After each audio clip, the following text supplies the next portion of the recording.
Hello everyone, and welcome to a new episode of Dad's Making.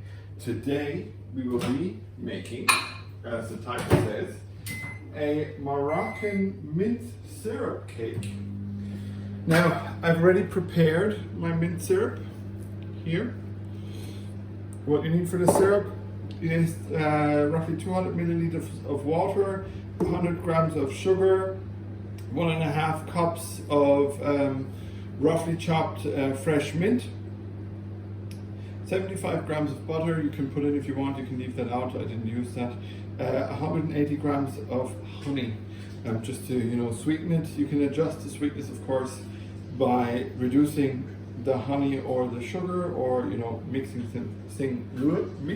things up as you taste. But be careful, it's hot. Don't taste it before it's cooked. I've already lined my cake tin as always. Put the baking paper under a bit of water, crumple it up, and then it easily fits into your form. And what do we need? We need 160 grams of softened butter, 310 grams of sugar, so let's say 300, but adjust it. Then you need some chopped mint, as you can try to go by a teaspoon or tablespoon size if you want to. So let's say 1.5 teaspoons of mint if you are a little fan of mint. If you're a bigger fan of mint, add more mint. Like I am a big fan, so it's more. Then we need 6 eggs. 6 eggs. I mostly go for the corn-fed free-range eggs from Aldi, or similar from Lidl. And then we need 260 grams, or 230 grams, sorry, of desiccated coconut. There's 200 here, so a pack and a bit is what you need. And then some flour, if you have self-raising, great. That's 200 grams of self-raising flour. If not, then 200 grams of flour and a bit of baking powder with it. So preheat your oven at 150 degrees. And then we will measure our sugar. I have the butter already in. So 310 grams of sugar roughly. So there we are. Oh, 300, yeah. So here, lovely sugar. And what else do we put in? Sugar, butter, and our mint as well. That's great. So then let's get our mint in here. If you have a cake mixer, as always, use your cake mixer. If you don't, or if you want to record something and not annoy people with loud sounds, then you do it like me, with a bit of elbow grease. So, and just make sure to incorporate everything together. Your butter might change color slightly with the green of the mint. If you want, you can bash the mint beforehand with a pestle and mortar as well to get the oils coming out even better. So, okay, now the butter is also cooling this way because we are about to put our eggs in, and you don't want the eggs to curdle. So this way it is cold or cool enough. So then let's get our eggs going. And like I said, we're gonna need 6. So I'm gonna crack in 3 first. And just drop them around wherever you like. And then start beating. Your dough will already change its viscosity, whatever you call it. as you can see what I'm doing here. So the dough is slightly changing to a creamier consistency. So then let's get the other 3 eggs in. So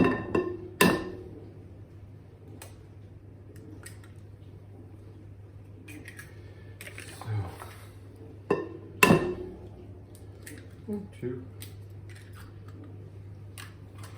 3.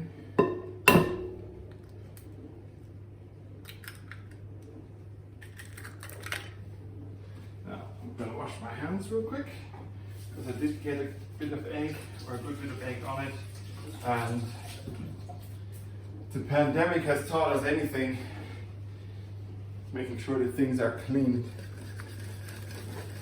is very important. So we don't want to get salmonella in this case with the eggs. I'm not saying that the eggs are going to give me COVID. It will be interesting to know if a chicken has COVID and they don't know it, does the egg get COVID? Oh well. That's something maybe to Google later. Can chickens get COVID, and if yes, what happens? So now that we have our egg nicely incorporated, we are gonna slowly but surely, okay, well, knife and get this open. That's okay, I'm gonna use all of it anyway. So let's just tear it open. And let's try not to spill everything, Steve. But if something spills, okay, I'm going to clean it away. So, start with small circular motion, because if you go too big, or if you have a cake machine and forget to close your lid, then you've probably noticed it from other times happening. Your coconut and your flour or sugar will go everywhere. So now that we have this in, I'm going to add a little bit more.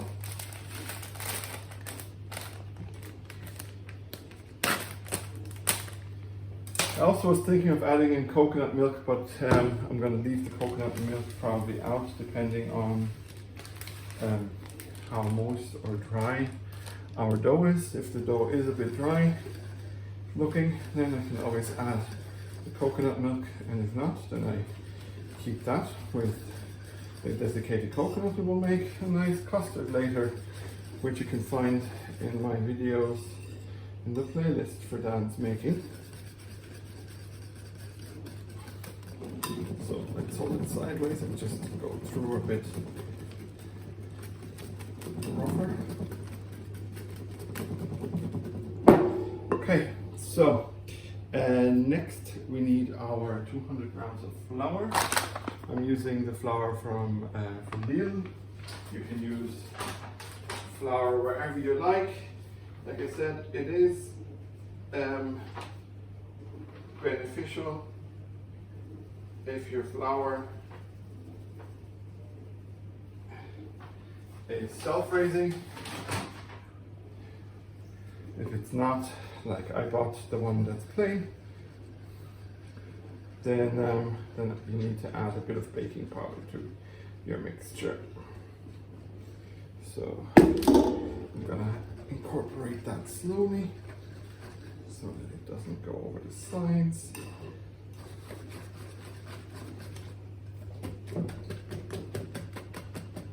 So let's add a bit more.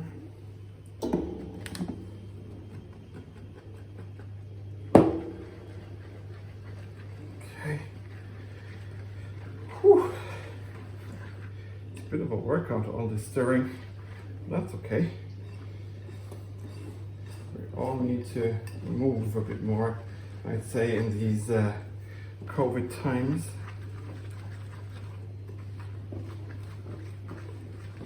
So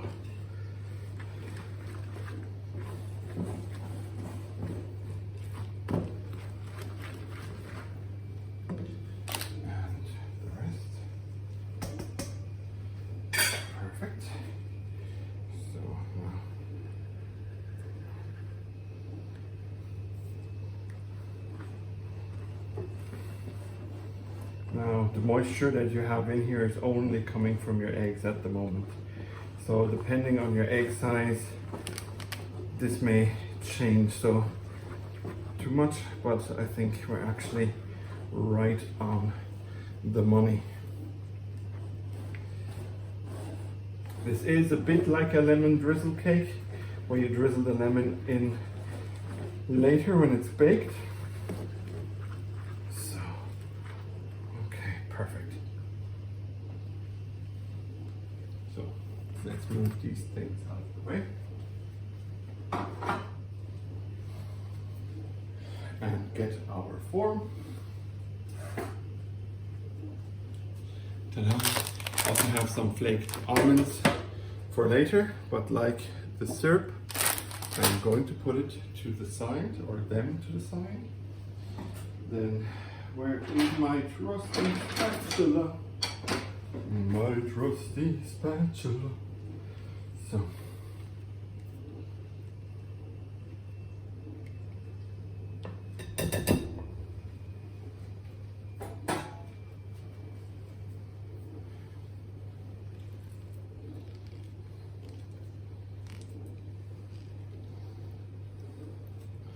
Now, probably not as entertaining if you can't see, huh? So now let's get our dough into our pan. Okay, so, and with our spatula, we are going to make sure to get as much out of our bowl as we can, so we don't lose a lot or drop a little bit of on the floor. It's gonna look very grainy, something that probably a Ferengi, if you like Star Trek, would look at and be like, grainy. But that's just because of the desiccated coconut. That's why it looks this way. So, this cake will take roughly 1 to 1.5 hours, depending on your oven. I chopped my mint with this knife, so I'm using it to scrape this off. So it'll take roughly 1 to 1.5 hours. Make sure to take something to give it a prick and see if it is done. And then once it's done, we're going to pour in our mint syrup into lovely little holes that we will make. And in this time, normally, you know, if you don't want to prepare your mint syrup beforehand, then you can make your mint syrup while you wait for your cake. But we'll see this puppy on the flip side, and you in the blink of an eye. See you in a minute, or in a second, or in a flash. And we're back, everyone. As you can see, the cake is out of the oven. I let it cool for a good 10 minutes. What I'm gonna do now is take my trusty butter knife, or whatever you want to call it, and just put in loads of holes. If you have skewers, then use skewers, and you're just kind of pricking it everywhere because you want the syrup to go in. You don't actually need to go as deep as I did there at the beginning, but you do want enough holes for the syrup to penetrate our lovely cake. So speaking of which, here is my syrup. Now I need to just remove the foil. Oh, if you wrap things really good, then it's hard to get things, the foil off. That's always a good sign and a bad sign. Number one good sign, you did something well. Number one bad sign, you might, oops, spill it. But this time I didn't, yeah. Okay, so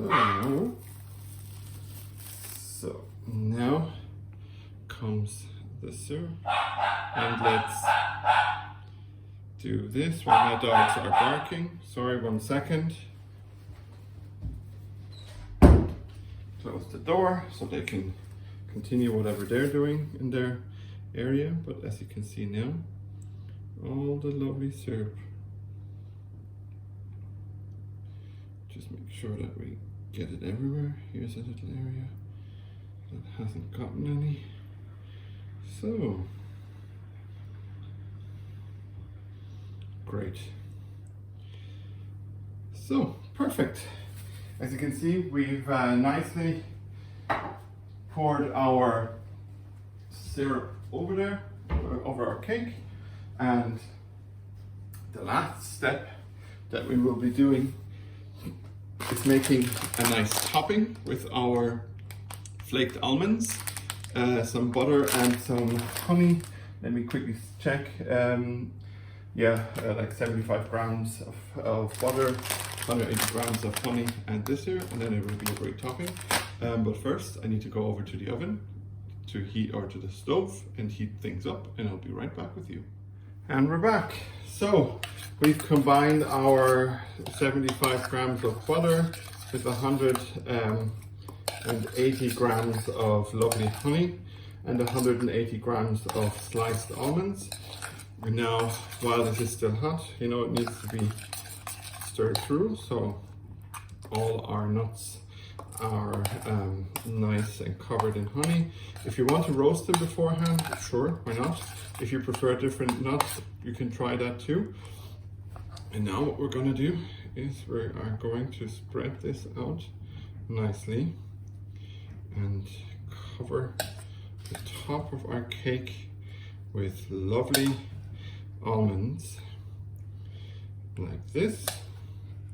So yeah, looks great, doesn't it, guys? Yeah, perfect. So, or well, whatever perfect is, you know, like, I don't mean perfect as in like chefy or anything. So, and now just spread these evenly. Just make sure, if you are using roasted almonds, we're putting this in the oven now, so that you don't roast them too far. So what you want to do is have a preheated oven at 170 degrees there. And then once we have the topping on now, we're going to pop this baby into the oven for another 15 minutes or until the topping is nice golden brown, and then we'll be back. So I'll see you in just a blink of an eye. So everyone, as you can see, the cake is done and it smells amazing. I hope you guys had as much fun watching, and will have a lot of fun making this as I had. And I can't wait to cut a slice of this lovely cake, and then I'll post that on my social media channels. You can find all the links below the video. Also hit the little bell so you get notifications for every new video that I post, and maybe check out Patreon as well. And as always, love and respect, and thank you for watching, and I'll see you guys next time. Your dad, Steve, is out.